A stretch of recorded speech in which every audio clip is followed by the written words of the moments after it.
Hey, Chris, we got a couple options for the bubbly here, man. This one, low calorie. This one's a better taste. So personally, I think we should go with the better tasting one. For the bubbly, I think it'd sell better. Sure.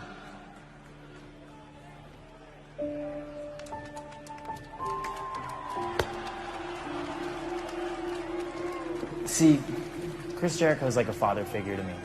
And when I heard he was going to be facing Cody, I just knew it was over for Cody. Because Chris Jericho's the champion. That means he's the face of this company. Because he's the champion. And because he's the champion, he's the face of this company. I've been knowing Chris since he was 12 years old. And he was as driven back then as he is right now. Welcome back, everybody, to a special edition of the War Report. It's AEW Full Gear weekend. I'm your co-host, Murjani. Cyrus, how are you feeling tonight, man? Hey, man. I don't know if I'm ready for Full Gear. Well, if you look at some of the match stylings, I don't think AEW might be ready either. Oh, man. Some of these matches were kind of thrown on the card last minute. Literally. Super last minute. I think after AEW, well, like just this week, they announced like 1, 2, 3, 4 matches for the show. Yeah, that's kind of what you want to do for your go home show. You know, still announcing shows. And you remember when Hell in a Cell only had 3 matches announced, and people were just like on their ass about it. People were going crazy. But you know, AEW got the full slide, bro. It's crazy how this worked. Well, like one of the last matches that were announced was the AEW Women's Championship match. Yeah. I wish I could be excited for this match. I'm not. We'll get into it. We got predictions for AEW Full Gear. The first AEW rankings are out. Myself and Cyrus kind of puzzled looking at them at first. Shit don't make no sense to me. But let's start off with NXT, because NXT has had a busy week. Oh yeah. With the whole invasion angle. Yeah. As indicative by the ratings that we'll talk about in a little bit. NXT has definitely had some exposures. Adam Cole has been very, very busy. How do you feel about this invasion going so far? I think the SmackDown Mysterious Vortex that happened Friday with the whole Saudi Arabia plane situation with just the plane just being held up. We probably got one of the coolest SmackDowns in a really long time. NXT has shown that they're fierce competitors. Like they're actually like really good wrestlers on that roster, and like they're fantastic regardless of being on the main roster. All that stuff. They proved themselves, and I think just like from SmackDown to this week on NXT, like this whole invasion thing has been amazing. I love Survivor Series season. I love that NXT has been shown very prominent. Like they're not just like a developmental brand, and it hasn't been like that for a while. Like you think of that SmackDown, and one thing you could say about WWE is when they have their back to a corner, they can come up with some cool stuff. Like we saw Shayna Baszler, we saw Adam Cole, we saw Ciampa, we saw Tegan Knox, Rhea Ripley, the Limitless Bros. Like you saw literally some of the best ever. Like everybody that's going to be on the War Game show. Like I'm not sure how they're going to do that. Like they're going to have to do double duty with TakeOver and Survivor Series. That makes me think like they're probably gonna, like I don't know if they're gonna like really like tone it down for War Games, or are they gonna, you know, or they're gonna give like, you know, like SmackDown and Raw is probably gonna like give them some space, you know, kind of like when Adam Cole had to do double duty and he was like resting on the apron. Yeah. Like I feel like NXT is gonna have like, it might be looking shaky for them at Survivor Series because doing double duty, that shit's kind of crazy. Yeah, because you think that the Undisputed Era are going to be they're going to be in a War Games match, and then they're probably going to be in another like Survivor Series type match. Adam Cole's hurt, you know, so like I have to think that, you know, people who aren't really prominently on the takeover card, they're going to be featured more Survivor Series because we haven't seen like Gargano yet. You know what I mean? Like, well, from that report that we got earlier, Gargano is looking very hurt. wow. So yeah. I think they really like pulled the brakes on that program with him and Finn, and just waiting for Johnny to recover. Yeah, I don't think like we always knew that like the Bloody Sunday on the ramp was like really brutal, but like now we're starting to see like that probably wasn't like the smartest thing to do. Not only the Bloody Sunday, but the kicks. Is it? Oh yeah, man. If Johnny already struggling to remember shit and he could barely breathe right now, so yeah, like it looked cool in the moment, but it sucks that you know, Johnny's gonna be taking like probably a really long time, you know. I think speaking on this NXT show, this was the strongest show that they've had. Like, if you're not excited for War Games yet, or if you're not excited for the Invasion angle, they definitely capitalized off of what happened from SmackDown and Raw. Yeah, and you know what? I think Raw probably did it in the worst way, with like, you know, NXT dudes showing up at like 10, you know, like with this whole Invasion stuff going on, like it shouldn't have been that way. Because like on SmackDown, Shayna, she was kind of just like in the first match, right? She got invaded it on the first match of the show. Yeah, with the Bayley and the conclusion of the Bayley and Nikki Cross match, she came in and beat up Bayley. Yeah, and then on NXT, like they wasted no time. Like the OC showed up and started the show. Yeah, that's how. Like I don't know. Raw shouldn't have wasted no time. You know, AJ Styles super kicked the hell out of Adam Cole, and they beat Bobby Fish. Like it looked like he lost the tooth. Like, oh, for real? Oh. Yeah, they beat the hell out of all of Undisputed Era, and the show starts with the OC, which was a really cool visual. So they started. Then you had Ciampa, Keith Lee, Matt Riddle come out, and then eventually would challenge. That would be the main event for the night. I was like, AJ Styles in Full Sail. Like, what? Like, you mean like, and this wasn't advertised. Like, despite what people have been saying, like, we didn't know that the OC was showing up. Oh, NXT was cheating by bringing the main roster guys onto the show. Like, all right, bro, whatever. Like, they weren't advertised to be there. Like, I think the only thing that we had was like what's the pre-show thing that they have before NXT starts? It's like the bump or something, or like backstage. Yeah, well, the bump they had the announcements for the women's like War Games matches. They had backstage, but they didn't allude to anything.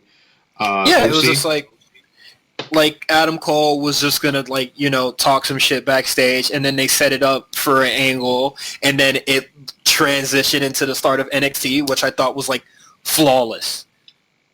Like if I had to rank all three of the invasions that happened this week, it would be NXT, SmackDown, Raw. People have to understand, like, NXT is another brand. It's not just like what Ciampa said, like, welcome to the main roster.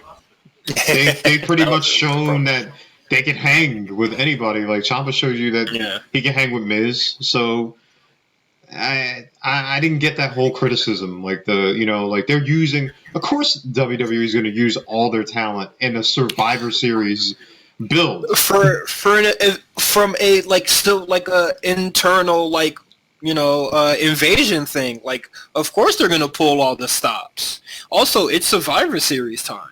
So this was bound to happen at some point with the mention of NXT being there. I just think the Saudi Arabia stuff with the plane, I think that kind of just like expedited everything. It was like, I mean, I'm sad that like the wrestlers kind of like missed out time, but like it really lit. There ain't no issue, man. But like it really lit a fire under Vince's ass to kind of like go ahead and kind of like do this whole thing with NXT, and now everybody like can check out what they have. Like this was a good show from top to bottom. Yeah. So you had Pete Dunne versus Damian Priest. Their super second good match. Another hard-hitting match. I'm really impressed with Damian Priest. Like I know, like people are like, Punishment Martinez, like Ring of Honor, but he's really impressive. Yeah, definitely a big change from ROH. What I saw from one of the NXT live shows, and he's completely like my perception of him has been like changed 100%. I think he's a fantastic wrestler, and Pete Dunne being a dude that can really hang with a lot of the big dudes. Like I think he's doing like fantastic work with Damian Priest. He's actually on the first hour of this NXT go around. He's not the second hour, man. Well, when I saw their first match, I was just like, oh shit. Is it the second hour already? Yeah, I was like, check. I was like, is it 9:00? I like the finish here. They did like the whole like Pete goes for the low blow, and then goes for the submission to get the win. Which is like, if anybody is mad at that finish, you probably don't know Pete Dunne. Like Pete Dunne, he's not like a baby face in the traditional sense. Like he would take opportunities like that. So it's like totally within his character. What I don't like about the finish is Killian Dane's involvement.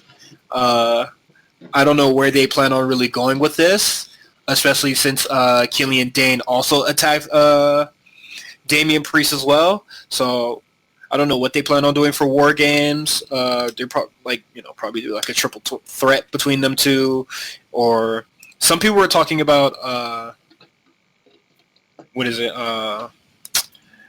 Tyler Bate involvement in it. Yeah, he attacked him too. So I'm like, I don't know how that's gonna go. Who's Killian's like specific target? He's just attacking everybody. Yeah. So like somebody is gonna have to put a stop to that. Like is Pete and Damian gonna kind of like combine forces and maybe they have a triple threat? I thought they would combine. I thought they, Damian Priest would probably get like attacked by Killian Dane too, but he ended up beating up Pete Dunne as well. So it was just like, all right, you kind of like mudded it up with like like a tag team match going on or something.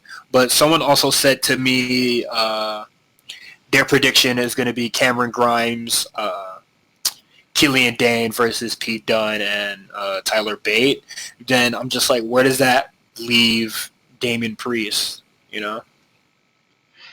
Yeah, I'm like, Roddy has the North American title, and he's got a ton of challengers, like lining up at the door, just waiting. Yeah, I hope he gets healthy soon, man. Like from what I read, like he might be out until after Survivor Series, which sucks. Like imagine him walking down the ramp at the SmackDown, just hitting that ramp one time, like. Man, if he was healthy right now, I feel like the interaction with him and the Miz would have been insane. Oh man, that would be. They got to do that. They got to do that like eventually. The interactions between those two would be dope. we had Taynara Conti versus a redebuting, because she's been there before, Santana Garrett. I think this is the best that Taynara's looked. I know everybody's pointing to that weird spot where it looked like they were trying to figure out what to do towards the end of the match, where they were kind of going at half speed. The match was very good. Like, this is a very okay match. I think that slow spot that everybody's like, dogpiling on, like, that's not the whole match. The match was actually pretty good. Like, everybody, taking that, 30-second clip and dogpiling on it. Like, I'm seeing professional wrestlers, indie dudes piling on it as well, and I'm just like, whatever, man. Y'all killing me with this shit. I know Taynara has been she's been losing a lot, but she's been getting some wins. I really like what they're doing here. I don't know, they were trying to like build her up to say like, well, she might take the next spot in the War Games match. So I'm like, I don't think so. Like, I don't think that we're there yet, but yeah, they're building her up for something. I know, what is she supposed to be with? I think like at a house show, she might be there with Stoke, maybe. Like, she might have a manager soon. Man, stuff that happens on the live shows, man, that shit don't exist to me until that shit hits TV. I know a lot of people were just like, oh, Malcolm Bivens came out and like did the whole thing with Taynara, but that shit don't matter. I've seen a lot of stuff happen at live shows that don't end up on TV. So that shit got to be on TV before I comment on it. So in the bump, they had this whole thing where everybody was kind of questioning Dakota Kai. She was kind of like the last kid picked. Like, you know what I mean? Like, when you're picking kickball, you're like, you pick her. No, you pick her. No, you need one more person. Oh, go ahead. And with that, she challenged her arch nemesis, Shayna Baszler, which I was reading, like, this is only... Shayna Baszler could do whatever the hell she wants to do. Somebody pointed out, like, this is the only 11th time that she's wrestled on, like, I guess NXT program. I'm like, it's Shayna Baszler. And that's okay with me. She's the champ. So I like that this was a more aggressive Dakota Kai. I'm like, they really worked well together. It looked like Shayna was kind of like on the receiving end of a lot of offense. But those counters, man, like, the first counter out of the clutch, and then Shayna just finding a way. I think she just like kind of like picked her up by the stomach and just put her in the clutch for the win. I was like, yo, that's dope. This is probably like I think this is Dakota Kai's best match. Shayna Baszler gave her a lot, and that was very surprising to see. Because Shayna's usually like super dominant. Probably would have choked her out in like 5 minutes if that's how they wanted the match to go. But man, Dakota Kai was in it. I think last week we were just like, her status is like questionable. She was like hurt or whatever, hyperextended knee, but she looked fine, man. Yeah, Shayna was attacking the leg for a little bit, but Dakota kind of shook it off and like went on a rally for there, but, Shayna locked that clutch in and got the win. But then there was a huge pileup between Team Ripley and Team Baszler. Then all of a sudden, Mia Yim, Tim's and all, canes everybody. Big yawn, bro. I know how you feel about Mia, but, like, they had to get a fourth. I saw. Well, I think the Toni Storm pick was kind of just like a wild card pick anyway, because we haven't seen Toni Storm in a real long time. I just thought it'd be really nice to see her, especially since she does have history with. She also has history with Shayna Baszler as well, and I think she is a good baby face. But if Mia Yim's there, man, it is what it is. So basically the teams that are as it is now. So Team Baszler is just Shayna, Io, and Bianca. They still have one more spot left, and Rhea's team is set with her, Candice, Mia Yim, and why do I keep on? I keep on thinking Tegan Knox. I don't know why I keep on thinking Nixon Newell, but like, yeah. Hey man, she's Nixon Newell in all our hearts, bro. Just the girl with the shiniest wizard. Yeah. So we gotta wait and see who Shayna's gonna pick. We pointed out, and like people pointed out, it was like, why don't you pick your girls? like why don't you pick either Jessamine or Marina? And I think she said on Twitter, she's like, they're already with me, so like, you know what I mean? I already know they got the best. So yeah, I'm like, little bullshit ass excuse. So I'm like, it's gonna be 6-on-4? What the? Hey man, that's what I said, man. They need to get those two girls ready, and you know what? It's too late now. So like, blew it. Yeah, I'm like, all right. So during the match, are they just gonna climb over the cage, like into the ring in the cage? Like, it can't be 6-on-4. What the hell? Hey man, Shane always finds those two always find a way. Yeah, Tony Nese and Angel Garza. Really, really good match. Yo, like, I don't think people give Tony Nese. Shout out to Justin. I don't think people give Tony Nese enough credit. I don't think they realize that it's a different vibe when Tony Nese is around. Whole different vibe. And I like the match with him and Andrew Garza a lot, but a thing that really bothered me, and I don't know why that it pissed me off for so long, but when Tony Nese was counting his fucking abs and Mauro Ronaldo was talking during it, I'm just like, just let him do his entrance. Just stop talking. Oh, yeah. Just stop talking for 8 or 9 seconds. Just let him count. Like the coolest part of his entrance, and you ruined it. Hey, Mauro's got to get his stuff in. Just shut up. Just stop. Man, like I love the spot that they did there because, of course, Angel Garza does the whole thing with his pants.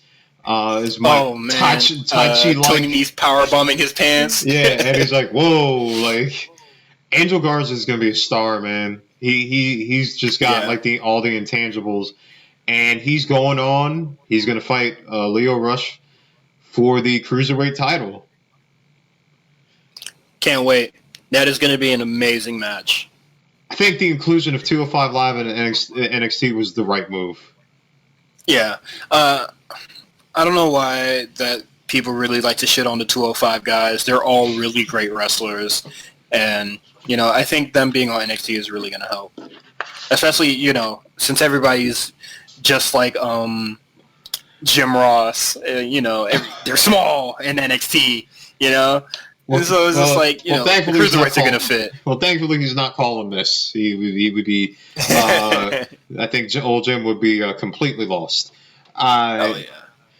Speaking of 205 Live talent, we got Isaiah Swerve Scott versus Dominic Dijakovic. Another great match. NXT just like straight banger. I think like just straight bangers for the rest of the show at this point. Yeah. Like Swerve, Swerve has really like the way that they've been pushing him, like, and they've been especially like you saw on SmackDown, he was one of the talent that like Triple H was like the We Are NXT things. He, the stuff that they've been giving him, he's really been taking it by the horns, and I really like how he worked with Dijakovic here, with him being the bigger, Dijakovic being the bigger guy, and Swerve kind of have to use his agility, even use some power, like, and Dom is just the freak of nature, like with being 6'5" and being able to move that way. Yeah, and I like that Dijakovic gave him a lot, taking the poison Rana, taking a lot of like the stomps, just like a lot of Isaiah's offense, and that really helped as well. I'm surprised. I hope he makes the War Games team. Honestly, Dom, I think it'd be a real shame if he's. Yeah, I think it'd be a real shame if he's not like the final man on the War Games team. Think about that War Games team though. So like, you got all like big guys, and then like the Undisputed Era, who are like the smaller guys. So like, they would have to be. Hey man, shit. Well, but like, increase your chances of winning. True. Like if you look at like Fitch and O'Reilly, like being the bigger guys, like that never really bothered them. Like they faced like War Raiders before. They faced guys like that and like or AOP and like have beaten them. So like maybe like that's gonna be something, man. It's gonna be dope. It's gonna be real dope. So yeah, our main. Go ahead. Oh, go ahead. No, go ahead. I don't know, because I don't think like War Games is looking like they're not having any title matches on there except like the Cruiserweight title match. I'm just wondering, are Matt Riddle and Keith Lee going to be going for the tag titles? Because I think there needs to be a tag title program going on right now. Like this, the AEW, I mean, the Undisputed Eras, like the Prophecy thing and them holding all the gold, I think is really doing, I think is doing NXT a real disservice right now. Especially like, I think they can do without the North American title, honestly.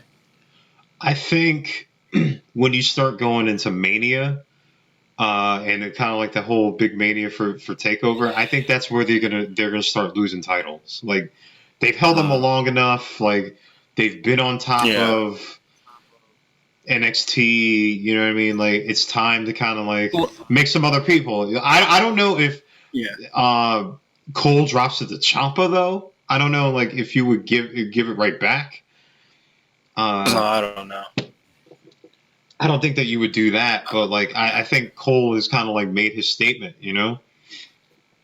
I just think that the North American title, that like the title was kind of made for, the dudes that weren't really in the title picture, but they were good enough for something. Yeah, like it kind of like unclogs a little bit of the singles, the male singles division. So I definitely think that they can just take that shit off Roddy real quick and then just give it to somebody else. Yeah, I think because you got a lot of talent there. You got Priest. Yeah. You got Killian Dane. Whatever he's doing, he's attacking everybody. You got Dom. You got Cameron Grimes, Keith Lee, Matt. Riddle.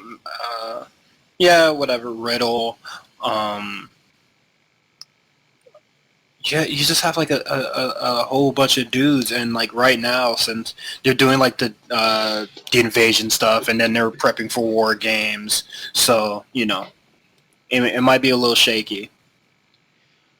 So our main event, you got Keith Lee, Tommaso Ciampa, Matt Riddle versus the OC. AJ Styles looked great. Matt Riddle looked amazing. Yeah, I'm so glad he didn't get hurt from that moonsault over the top. Like it looked like he caught the rope, and I'm like, ooh. He looked great. Of course, there was a ref bump. Listen, Finn Balor comes down. He hits Riddle with a Bloody Sunday on the ramp, and AJ Styles and Finn Balor tease the whole Bullet Club thing.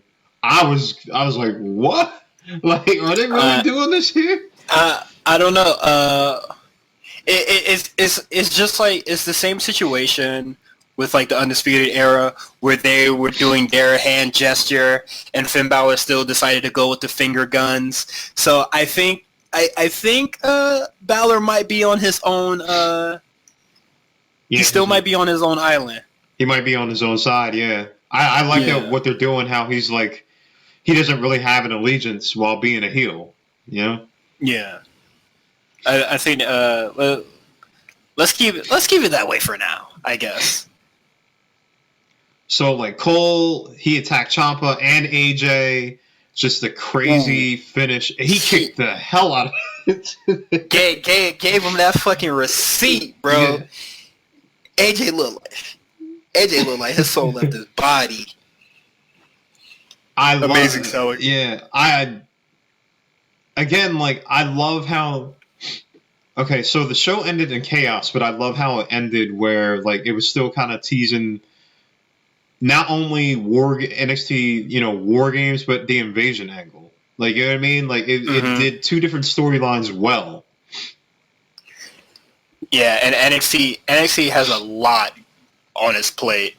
Like it literally has like two big angles, like looming around on the show. Well, SmackDown and Raw just have to focus on Survivor Series. They better send like Kona Reeves or somebody over there. we might see his ass on the show next week while all the big boys are on the main shows. So yeah, best NXT show yet, I think. Best is yeah. All right, so we gotta kind of dedicate a big chunk of the show to AEW, because not only do you have Dynamite in the Go Home show, you got AEW Full Gear tomorrow. Actually, it's supposed to start.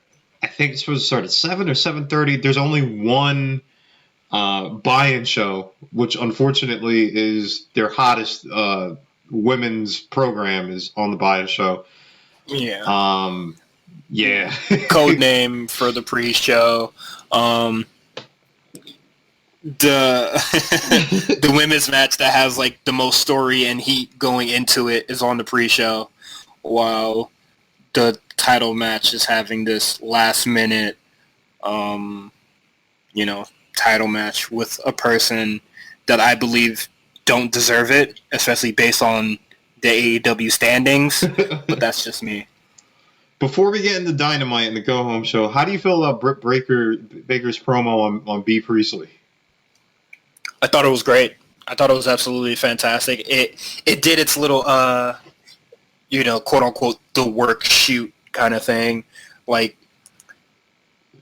everybody just already knows that B. Priestley has a reputation around her, and I think Britt Baker like addressing that and talking that talk was really cool. Kind of falls apart where she does all the dentist talk, and is just like, all right, you lost me, bro.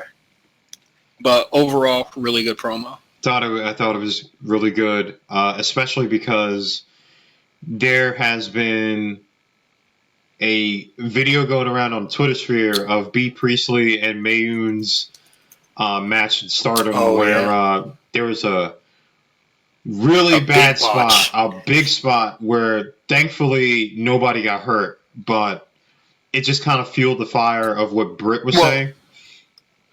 Let's be thankful that Mayu didn't get hurt, because Brie Priestley wasn't in any danger. And especially like that spot was like insanely irresponsible and stupid. Like, man, especially with like Britt talking about the first thing that B does like in the AEW ring was kick her in the back of the head and gave her a severe concussion. So like, Britt really, she really sold me on this match. We'll get into it when we do our predictions. This should have been on the main card. There's no reason why this is on the buy-in. Yeah. So AEW Dynamite, it started with Pac and Trent. I thought this was they've had really good openers, and I thought this was a really good match. I think Pac is, contrary to popular belief, just in my opinion, Pac is is the best wrestler they have. But listen, that it was a good match, and then there was a ref botch. There were actually there there were 2 ref botches, I think. So the ref is like, when Orange Cassidy comes into the ring, I'm like, the ref doesn't see this? He's looking dead into the eyes of Orange Cassidy while he's in the ring, doesn't tell him to shoo away, but when Dustin tries to get involved, hey, stop, you can't come in here. And then, Orange Cassidy's doing his little thing. Don't take this the wrong way. I like Orange Cassidy a lot. I'm just wondering how long can they keep this joke going without actually having him in ring. I feel like we say that about a lot of guys in AEW. How long can we keep the joke going? Yeah, like how long can we like do the smoke and mirrors thing? Because they're going to have to fight in an actual match. So like Joey Janela. Well, I mean, hey, you know what? He got a program thrown in for him. So a program that was done last minute. Yeah, they're like, oh wait, we got to book another match. So, but I don't even know if my man Sean Spears is on Twitter right now. But yeah, so we had a second ref botch that actually, like, the crowd kind of booed at. Pac hits the Falcon Arrow.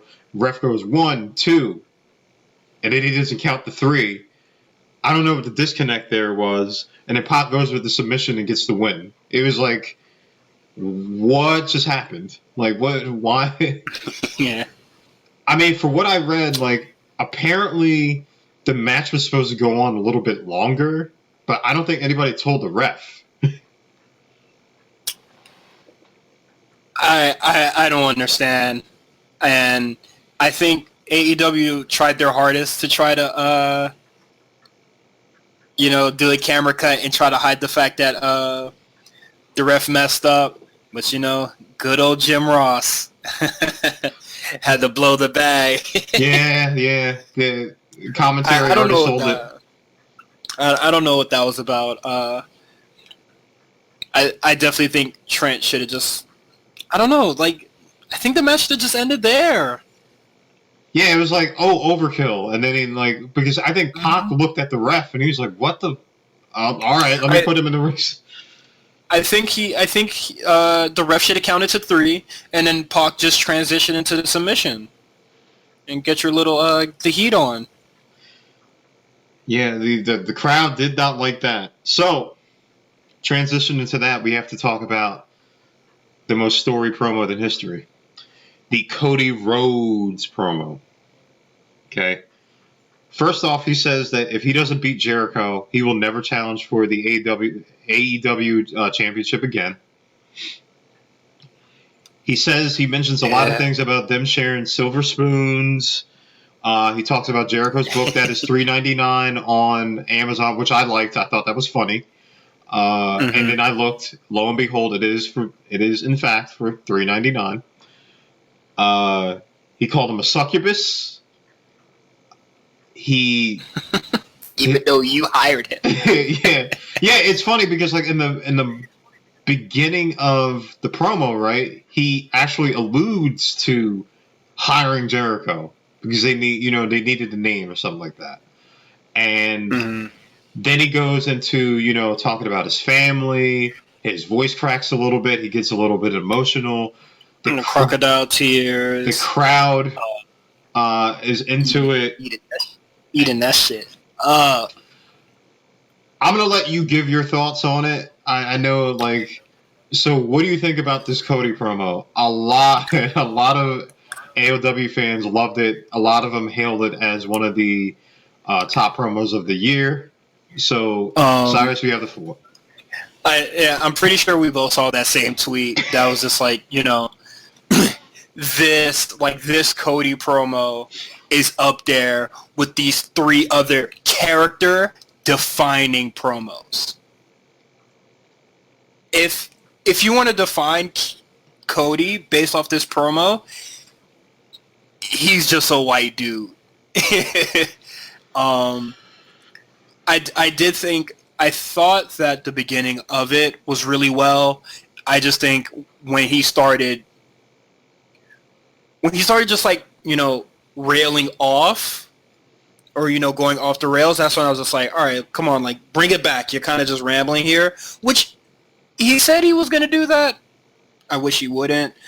He said something like AEW's Gilligan's Island for indie wrestlers. That's cool, I guess. What really bothered me, as a person of color, as a black man, it was just like, he was talking about he don't know what Jericho struggled with. Like, Jericho ain't never really struggled in his life. And I was just like, but you never really struggled in your life, Like, your father is Dusty fucking Rhodes. Like, did you struggle in this industry? Like, really? Besides, like, your ego being hurt? He brings up Dusty, though, like, the crowd goes into a Dusty chant. Yeah, that too. I don't know. And then, like, the whole, like, the millennial thing, like, come on, Cody, you're not the voice of the generation. Like, you're pretty old, dude. I don't know. I think if the whole promo was cut like 3 minutes, maybe if he did the thing, if he announced that he wasn't going to challenge for the title again after he did the crocodile tears, it probably would have been better. Like, it started off really high, and then it started going like a little low for me because he started rambling on. That's it. I think, and I mentioned this to you, Cody, we've seen this promo a lot from him. Like, we've seen this, like, emotional, like, kind of, like, tug. Even, like, if you look at old NWA stuff, and how they cut promos, this is kind of how Cody does it. You know what I mean? Like, he does, like, this whole, like, it's weird watching. Okay, so it's weird watching AEW because, and I think somebody mentioned this, which each of the top guys, something is booked different. You know what I mean? So, like, Cody's promos always are tailored to him. He's always going to give you, like, he's always going to invoke, like, tradition and family. Kenny Omega's is going to be tailored to him. Moxley is going to be tailored to him.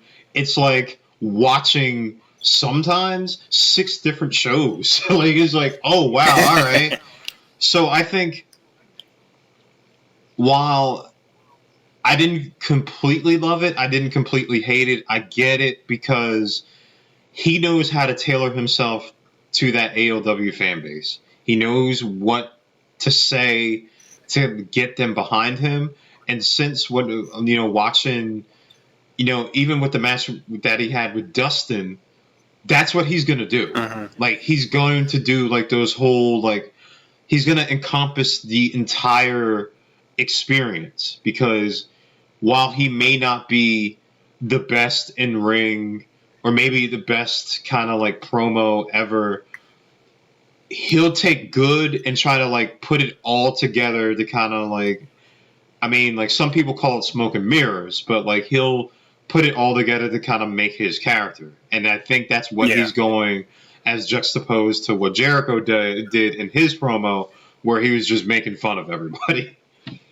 Yeah, and I thought that video package that Jericho put together, making fun of Cody's video package, that was like 2 weeks ago, about 2 weeks ago. Yeah, he did one here like on Wednesday too, like with Guevara saying like he's the youngest AEW champ.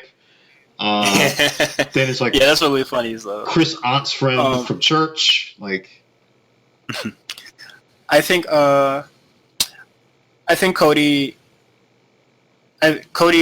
does know how to play to his audience, and I can give him that. Like, this is exactly the kind of promos that people like want from him, or like love from him, and I think that's great. But in the overall sense, I see better people cut this promo, or like this style of promo, and it just doesn't work out for me. Like, if you want to see a better promo like this, just watch the first episode of NWA Power. Nick Aldis and Tim Storm just blows it out of the water. I don't know. I just think that like these Cody promos can only really work at AEW or like you said, like an NWA Power where it's a little bit more old style. I don't know if it really work in NXT. You know what I mean? Like I don't. Oh yeah, that's not working at NXT. But I definitely think like NWA Power, they definitely like have a cornerstone on this kind of promo that they're trying to cut. So I think a lot of people that are just like, this is the fucking 6th time this month that AEW has done the greatest thing ever. And it's just like, nah, just stop the cap, bro. That's what it is. So, yeah, Private Party versus Dark Order. I was a little... Okay, first off, these tag teams are... Okay, before we even get into the match, we see that SCU and the Lucha Brothers, they're having a triple threat match at AEW Full Gear. I was like, okay. And then we found out that like Private Party and Dark Order are fighting for the 3rd place. So they actually have medals that they were fighting for. I'm like, okay, like these medals don't look good. Like, can you imagine like winning a match and like wearing like Chuck E. Cheese medals around your neck? Like I said, like Private Party is great. Private Party is, in my opinion, their best tag team. Other than like maybe SVU, it's their best tag team. Mark Quinn, he's a star. I know these two are super athletic, really like just great. Great wrestlers. If you can get Jim Cornette to love you, like he loves Mark Quinn, then you've done something right, I guess. You know. Yeah, even though we all shit on Jim Cornette every now and then, but you got to call a spade. He's right when he talks about when he's talking about Mark Quinn and Private Party. Like these, those two are really a really good team. How do you feel about Dark Order though? I think they're awful. I don't think AEW is the place for them. I think their gimmick is the most Lucha Underground thing on the show. Like this is literally Mil Muertes' gimmick in like the first season. Having all these servants around and dudes in masks and whatever they are, like. They don't really like have a character, These are just like two dudes that have minions or whatever the fuck they are. It's weird because you have so many good athletic teams in that tag division, even though like, and then you have them. The booking of the tag division, I've kind of questioned about. Like you have the Lucha Brothers, you have Private Party, you have SCU, you have the Young Bucks, you have Pride and Powerful, and then you have Dark Order. Like, from what I know from them, they're like they're like PWG, like veterans or whatever the hell. But hey, man, they need to type something up in the AEW creative Slack and like come up with something because they boring as hell. Well, it's probably a group text. So at the 9 o'clock hour, we get Emi Sakura and Jamie Hayter versus Shayna and Riho. I told you, I called it as soon as they announced this on Twitter. This is how they're going to build it up. Emi is going to get the pin on Riho in this tag team match, and that's how they're going to build up the championship match that they're going to have. I called it. Emi did a much better job talking about their history on Twitter than they did on the actual damn show. Because they don't know them.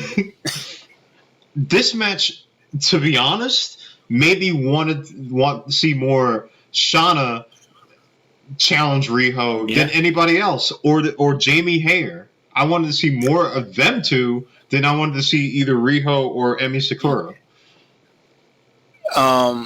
I was watching. After I watched the match, I was just like, man, I'm not a big fan of Amy Sakura. I don't think that she's like, she hasn't like impressed me at all on AEW. And watching this tag match, I was just like, wow, Shauna and Jamie Hayter are literally carrying this match for these two. And these two are getting the match carried for them. And then Britt Baker and Bea Priestley, like, I'm more interested in that match. Come on, son. Like, something's wrong here. Like, you don't do the women's championship like this. You don't make it an afterthought, you know. And Cody and Kenny Omega are going on Twitter trying to do like a lot of like damage control talk, or you know, just trying to make up for 3 days, Cyrus. 3 days. Yeah. You know, they're going on Twitter being like, I'm super excited for Riho and Amy Sakura. Like, no, shut up. You're just trying to, like, you know, you're doing your thing, but, like, you're building hype for this match, or, you know, like, trying to get people excited for this match, but there's no real reason for them to get excited. I don't see Sakura becoming champion. But here's the thing, though, like, Emi Sakura came out with a Freddie Mercury gimmick. I got that, because, you know what I mean? Yeah. But then it also reminded me of Taichi when he comes out with the damn mic. And I'm like, and the crowd, like, they're like, what? And then when she got the pin, no reaction. None. And they love Riho. But, like, it killed everything. What reaction is there to have when the two other people in the match were literally carrying it for them? That shit's stupid, son. And like a lot of people said it, and myself and Cyrus said it. The booking of the women's division has to get better. It's like you just can't throw the damn AEW Women's Championship. First of all, you can't just announce it on Twitter. Like it's just like, by the way, we got a Women's Championship match on Full Gear. And this is what I don't like about AEW. They are announcing stuff on Twitter, and then, you know, when the show starts, you don't care because you already know what's going to happen. Like, I already knew what was going to happen. Like, I already knew that. I'm like, Ami's going to get the win. She has to get a win here. I feel like Private Party probably should have won the match, and then they announced the triple threat. Like, you already have the graphic ready, so just have that shit up once they win. Like, come on.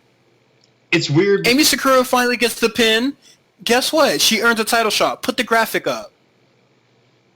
We're going to talk about the standings in a bit, but even that is questionable. It don't make Sakura. It don't make Amy Sakura look any better. I seen a whole lot of excuses for why Amy Sakura is in this match, and all those explanations that were given to me just makes this win-loss thing look even dumber.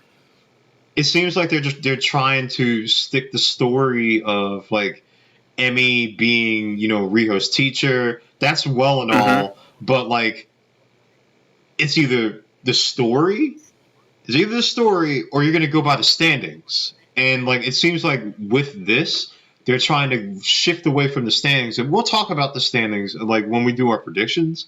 But like, it seems like they're shifting away from that. They're like, you know what I mean? Like, they got history here. Maybe story is more important than wins and losses. But I was told that wins and losses count the most, though.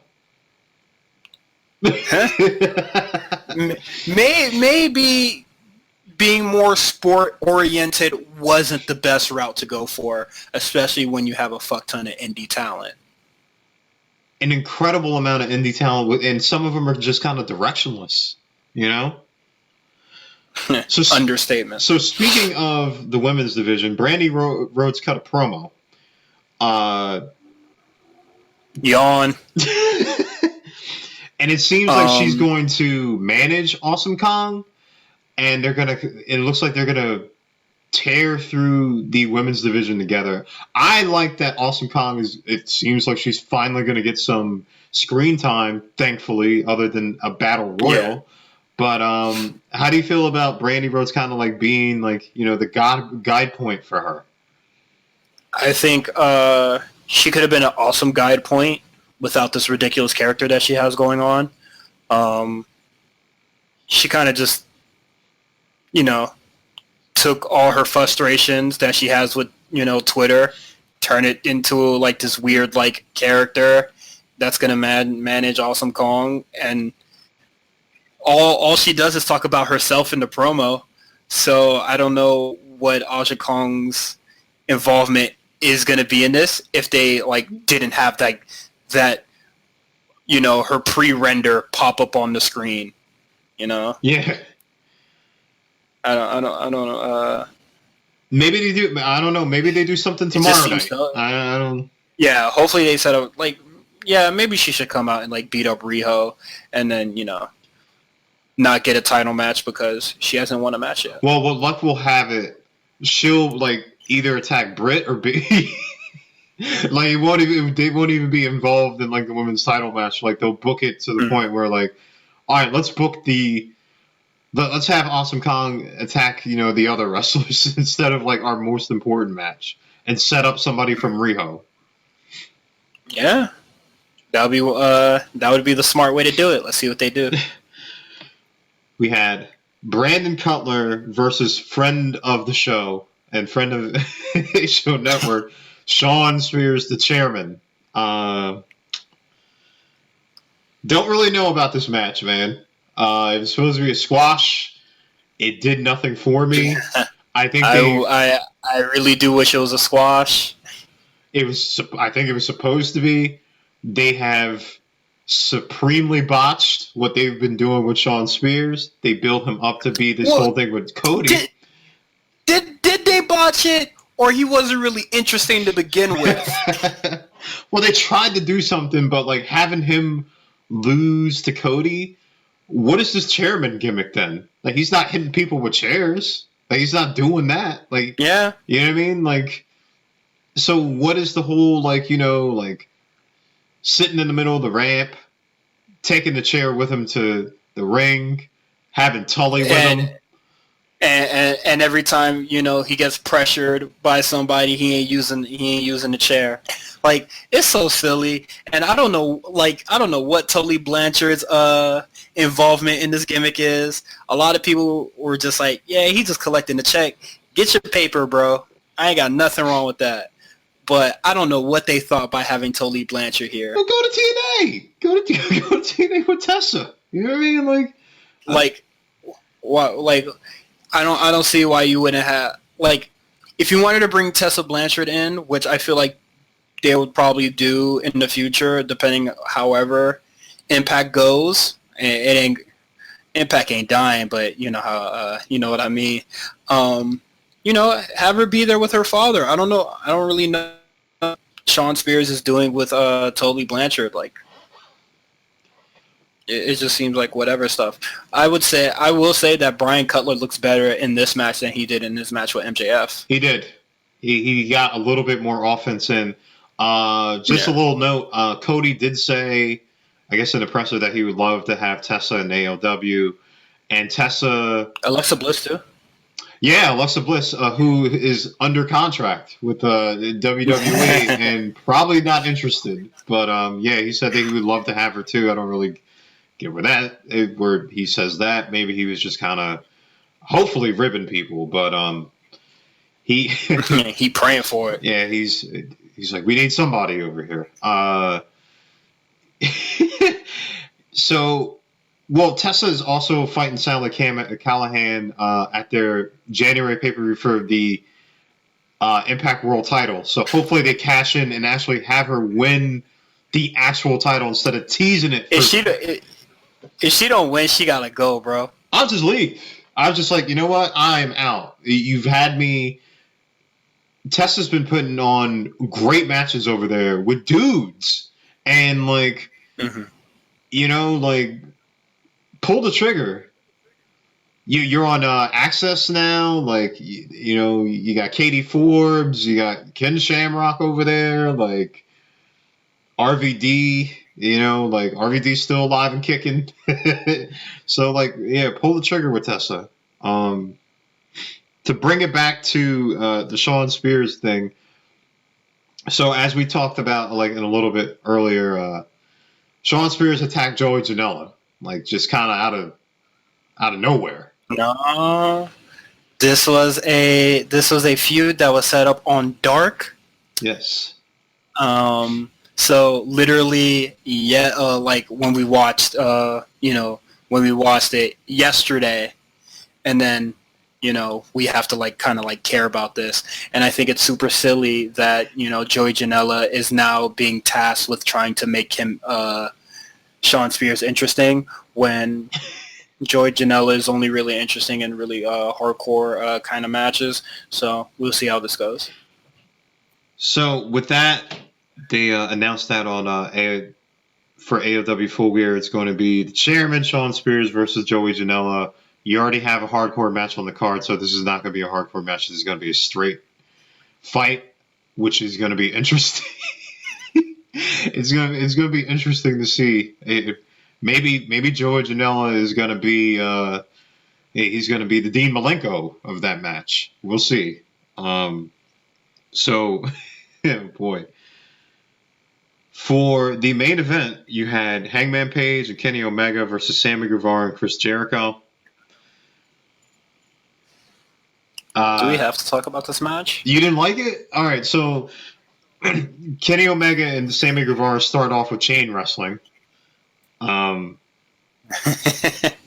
was like, okay, Kenny Omega is, he's, getting his, holds on, and like Sammy Guevara's kind of like countering them. I'm like, this is a little weird because Sammy Guevara is a high flyer guy. So I'm like, all right, like, cool. It's cool to show versatility. Yeah, it's cool to show versatility, especially if you watch New Japan, if you watch New Japan, like Kenny Omega and Okada did that a lot, and I guess in the beginning of their matches.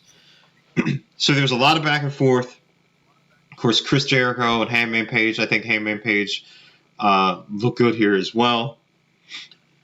Dude, do you want to go over every single thing that happened at the end? Because it was a huge WCW ending. All right, so, like, real quick. Yeah. Pac interferes. So Jericho gets to win that way. Inner Circle comes out. They beat up, like, Hangman Page and, like, Kenny Omega. Cody fights Sammy. MJF comes out with a damn chair. He takes people out. Cody hits the crossroads on Jericho. More of a chairman than the other dude. Mox comes out with a barbed wire bat, I guess with security. And then does this weird ass stare down with Omega, who finds a barbed wire broom, and they like have a stare down. Then Santana Ortiz attacks Kenny Omega and Mox, which I was like, what? Like, why? And, for what? I'm like, okay, so is Kenny Omega and Mox tagging together? So I think that'd be cool. That actually would be cool. So the Bucks attack them. Then they all go to the top of the ramp. Mox and Omega attack each other. Then, like, there's this huge brawl. Nick Jackson does a damn moonsault off the top of the thing. Listen, I will say this. I am a Nick Jackson fan. I think Nick Jackson goes crazy. So everybody who's kind of like in these main events got involved. It's like the Inner Circle, a little bit of Mox and Omega. I don't even know what to call like Cody, MJF. Let's just call them pals. The pals, pals or VPs or pals of the VPs. Yeah, it was this huge WCW Nitro type ending they had. So like, what do you think about it? Because I was like, wow, there's a lot of stuff happening here. I thought it was okay. Like, they already kind of did this for the first episode of Dynamite, so it's just like, once again them blowing their load too early. I thought it was cool though. I thought it was a really cool brawl. It left a lot of questions for me, like like is Moxley and Kenny gonna eventually like tag or something, or like why did they like attack them in the first place? Yeah, just general questions like that. It didn't really left my mind, like, it didn't keep me up at night wondering what the hell's gonna go on. I definitely think that if they're not gonna end, if Moxley and Omega aren't gonna like end up tagging, I feel like they should have used their barbed wired weapons, and probably use that against Santana Ortiz and Santana and Ortiz, but it is what it is. It was a cool thing though. Did you mention Jack Yeager being there? Yeah, Jake Yeager was there. That was weird. He's getting physical now. So. Yeah, I'm like, can we get him in a match? Like, you know what I mean? Like, I think Bellator is over with him like kneeing somebody in the gonads. So like, need that man children in. So that's how it ended. What were your before we get into our predictions? What were your overall thoughts of this AEW episode? Do you think it did a good job in selling you on basically Full Gear? I know our things with the thrown together matches. I'm like, all right, man, like it is what. Like just looking at the card that is put together, I'm probably excited for the tag team match. I guess John and Omega. Let's just see how that goes. And surprisingly enough, I do want to see Britt Baker versus B. Priestley. It would like these two were always, the wrestlers I wanted to see against each other, and I think this would be an amazing experience for Britt to like get some more experience in the ring. All right, so AEW Full Gear is tomorrow. This is their first pay-per-view with having their AEW Dynamite show. So we're going to run down our predictions real fast. So we'll start with the buy-in pre-show. Dr. Britt Baker versus B. Priestley. Who do you got? I got B. Priestley, baby. Wow, you got B beating Britt? Yeah.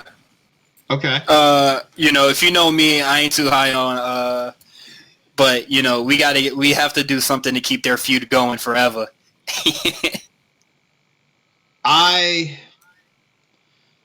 If you look at the standings right now with the new standings that just kind of came out, Britt Baker is number 2 overall.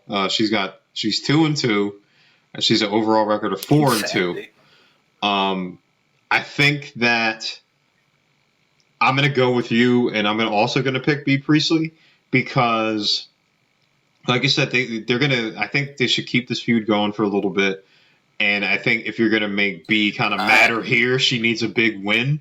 So like, yeah, I don't see why you would have Britt Baker getting her revenge this early. Definitely keep this feud going. I am all for this feud continuing because I think Britt Baker is going to get a lot better with having a sort of rival in B. Priestley. All right, so that's 2 for B. Next, we got Shawn Spears versus Joey Janela. Shawn Spears. Got Shawn Spears winning. They don't really have anything for I don't see them really having anything for Joey, so it's kind of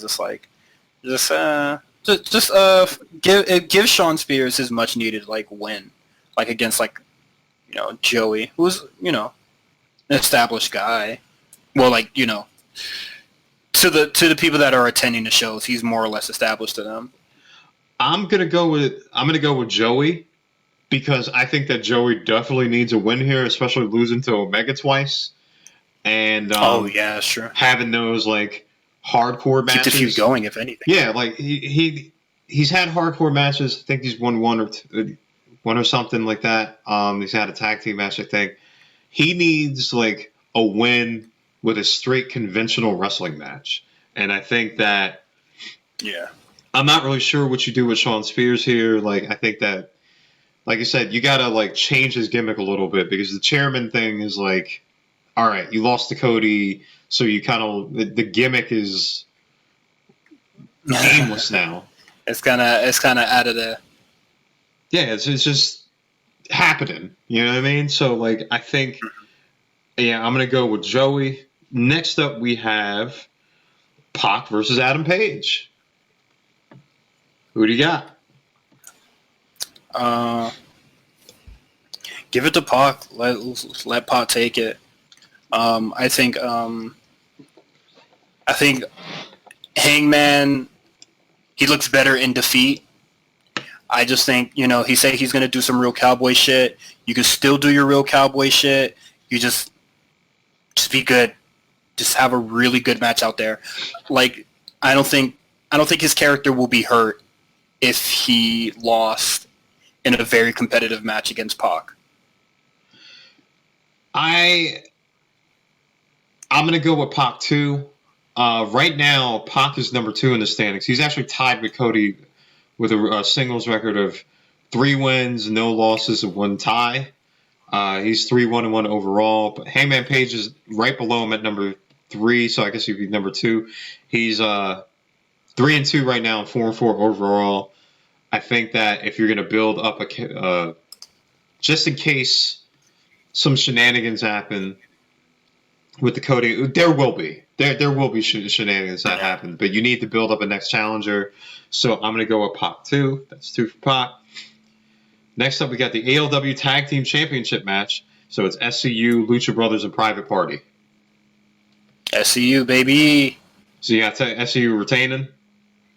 Yeah, I don't like. Why would you have these guys lose this early? I'm going to go with SCU. Also, I think that it may be too soon to give Private Party the belts. And the Lucha Brothers are the Lucha Brothers. Like, I don't think they need the belts right now. They don't. They don't need it. They don't really need it, so we'll go there. Next up, we got the AEW Women's Championship match between Riho and Emi Sakura. I think we know where we're going to go here. I want to say Riho, but I wouldn't be surprised if Amy picked up the win. Wow. Emi right now is number 1 in the standings with a 1-0 record. That makes no sense. Keep in mind that Britt Baker has 2 wins. She's 2-1 right below her, and Hikaru Shida also has a 2-1 record. I guess because because she hasn't lost a singles match, she gets the first crack. Well, what was Sakura's singles match? Wow, that's a good question. Because I've only seen her in multi-mans or tag matches. Maybe it's something on Dark, but I don't think I haven't missed. I only missed 2 episodes of Dark, so I don't know what's going on here. This shit looking kind of shaky. And also, what bothers me is that she's basically number 1 by being 1-0. So literally anybody can come in, have 1 win, and that will count as being undefeated. And this is the issue that is with this win-loss shit.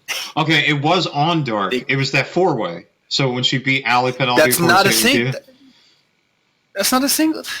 Well, they consider it a singles match. I don't know. It is what it is. You know what I mean?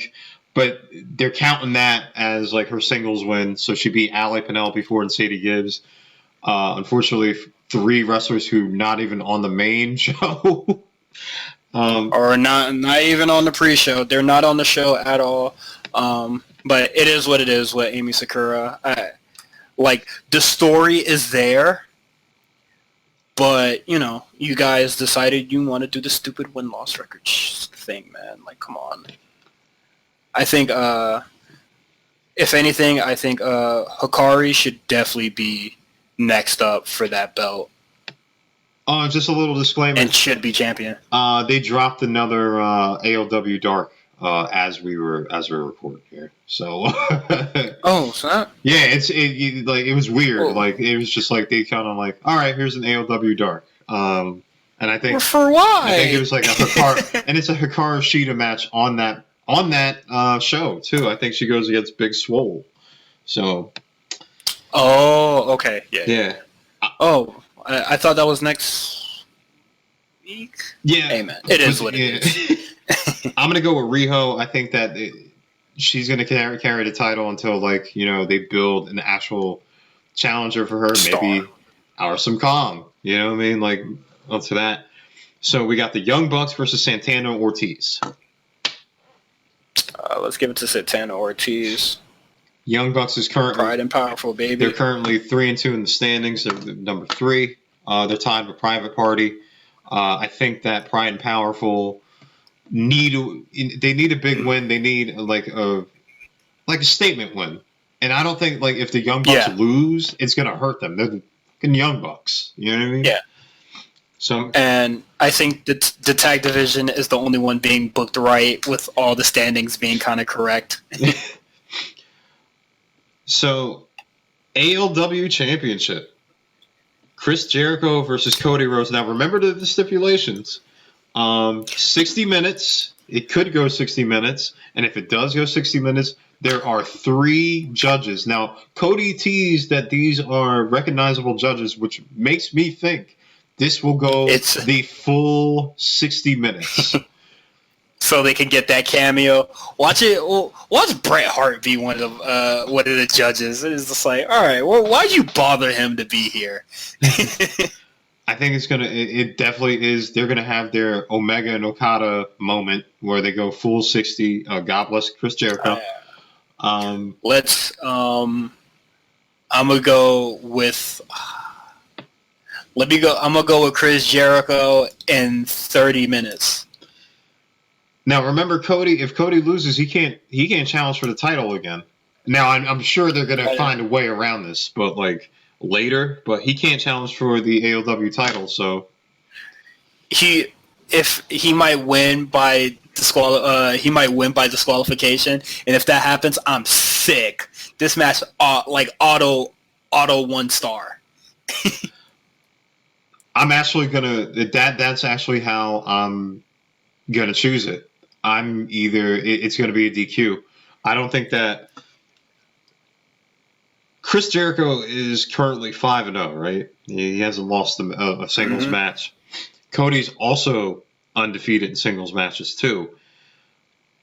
When Cody said that stipulation, I'm like, there's no way that he could lose. You know what I mean? You made this whole company to be a champion, bro. Wow. There's just no way that I think that he can lose. It's either going to be Cody with a DQ, or there's going to be some fuckery going on with the judges, and that's how they're going to get around it. But either way, I think they're going to protect both of them, and that's how Cody gets over. There's going to be some sort of DQ finish or something like that. I don't know about you, but if my new AEW World Champion won by a judge's vote, he real to me. They ain't doing that in NXT. I'm telling you, man. I know they're trying to go for the real fight thing, but I'm 60. I watch wrestling, so I don't have to watch those real fights, man. It's imagine if Omega and Okada when they went to the time limit draw, they went to Red Shoes, the judges, or they went to Jushin, and it was well, what do you think about this match? Who do you think wins? I don't know, man. Kenny Omega let off a lot of V-triggers, so I think he got the match. Come on. Yeah, I'm gonna go with Cody with a DQ. So we rounded out with Kenny Omega and Jon Moxley in a lights out unsanctioned match. Who do you got?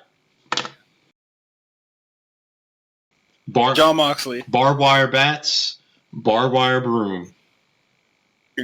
Yeah, I think that match is is going to steal the show, and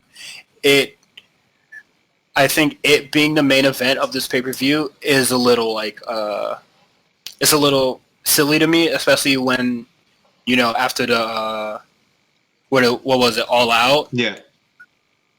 Like the whole hullabub with people thinking that the Young Bucks ladder match should have went last. And then, everybody was just like, no, the title match goes last. The AEW title, that goes last. Definitive, without a doubt. All the time. Always. That's how it's going to be here. That is always going to be the thing. And then we come here, and then it's not. So, the famous AEW backtracking that they've gotten really good at since, becoming a company. So, my heart is telling me Mox, and my brain is telling me Kenny Omega, because Kenny Omega's doing that whole spiraling thing. Can he find himself taking shots at New Japan through Undertale videos and discreetly tweeting today about like how crazy his 2019 is? If that's the setup, then you know what? I'm going to go with Mox too. I think that like you keep on going this whole like anti-establishment, like crazy, unhinged Moxley. Keep it going, and have him win. Just, I think I don't know where they're where it could like it go down. With the whole thing, because like all the executives are like wrestlers, so he would like have to like beat up the Elite and beat up Jericho, and I don't know how they're gonna do the anti-establishment thing, especially with them trying to avoid Tony Khan being an on-screen character. He can't be on TV anymore. Not after like how he sounded. He sounded terrified. Yeah. We'll just have to see. I hope Moxley does take it, though. Kenny Omega certainly doesn't really need the win.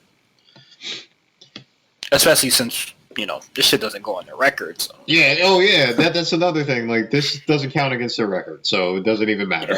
Really. Before we get out of here, we're going to touch on the ratings real fast. This is a real change in the air, because the gap and everybody's tone is changing now that these ratings are out. The gap has been narrowed. So AEW came at 822K this week for November 6th, but NXT 813K, almost identical. Next week we on your head. So, like, just a little bit, like, even with the 18 and 49 demos, 0.35 for AEW, 0.30 for NXT. They're even closing the gap there.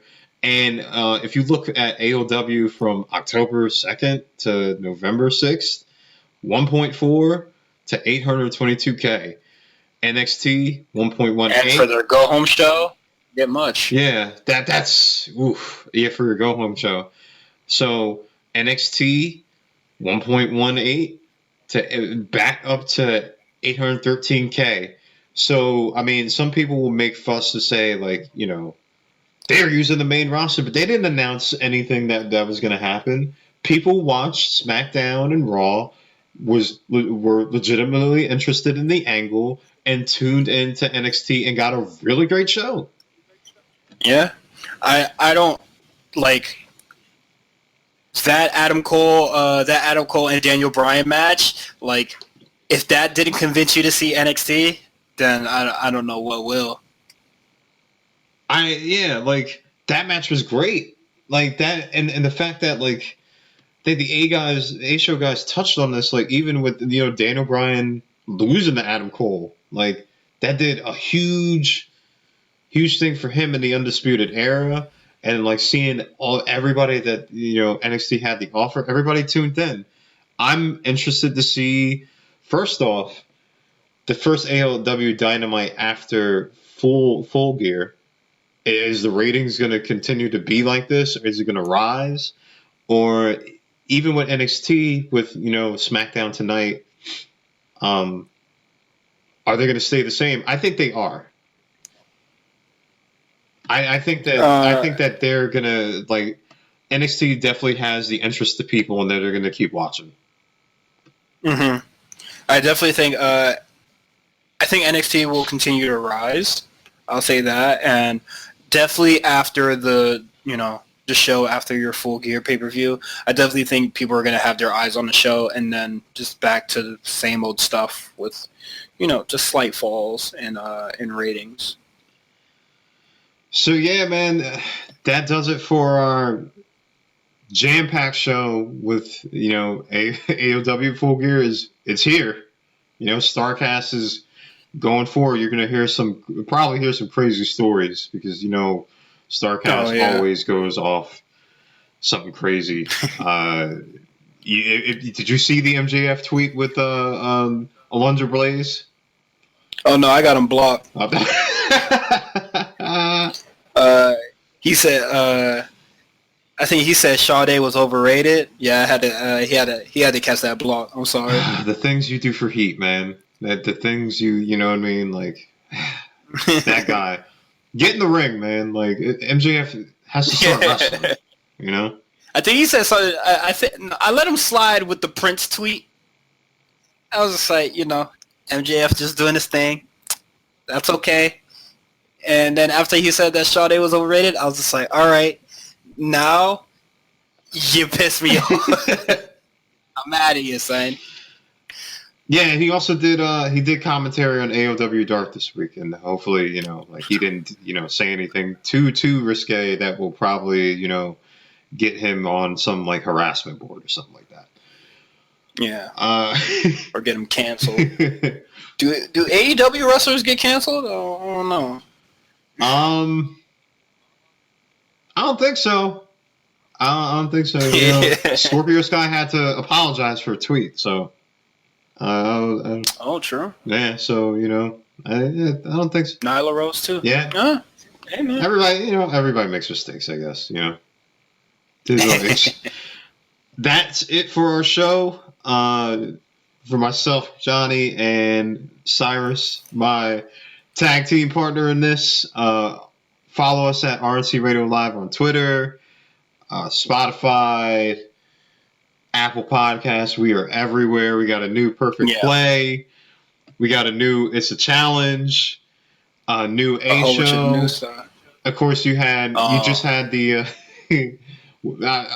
I was just thinking, whoop, there it is, because you had... the News Spot Callers, where we talked about Halloween Havoc 1993. It was a fun show. Watching that show was very fun, and recording was very fun. It's been a while since me and Justin got together and did Spot Callers again, and it was really fun. I released a new playlist with RNC Radio. It's a Chopped and Screwed playlist. So shout out to Houston, everybody. There's DJ Screw on there, Mike Watts. There's some modern stuff too. There's some Drake songs that are chopped and screwed, Solange, Thundercat, stuff like that.